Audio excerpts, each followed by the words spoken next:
योग माया के द्वारा सुंदर सी जगह बनवाई है। उस जगह को देख करके भगवान ने होठों पे बंसी रखी और बजाना बुजुर्गों प्रारंभ कर दिया। दादा ध्यान देना,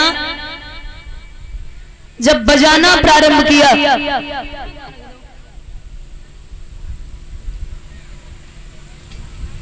तो सखियों के कान में आवाज पहुंची।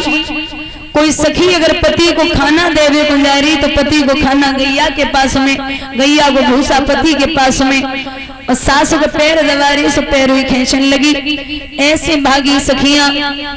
लेकिन दादा भगवान के पास जब सखियां पहुंची हैं तो इतना याद रखना, आज कृष्ण स्वयं सखियों से पूछते हैं कि हे गोपियों, हमें ये बताइए अपने अपने पति को छोड़ के यहाँ क्या लेने आई हो।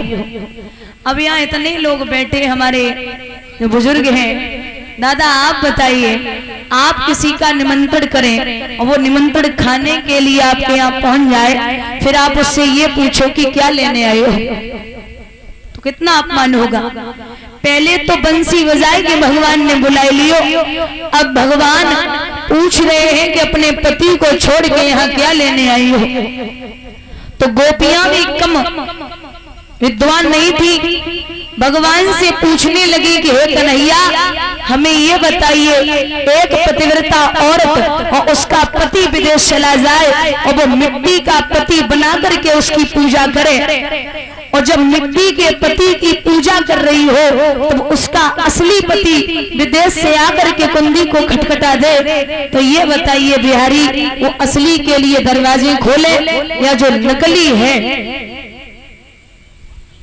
या जो मिट्टी का है उसकी पूजा करती रहे। तो भगवान बोले अरे गोपियों, जब असली विदेश से आए गए तो नकली की क्या जरूरत है।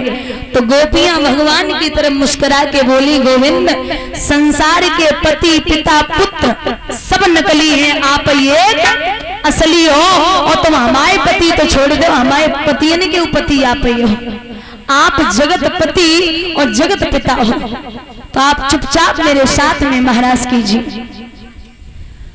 भगवान महासखियों के साथ में महाराज करने लगे। जो दो चार सखियां पीछे रह गई, वे यमुना तट पे पहुंची, बंसी की धुन कानन में जा रही, लेकिन महाराज कृष्ण दिखाई नहीं दे रहे। तो एक सखी बोली, ओरी बहना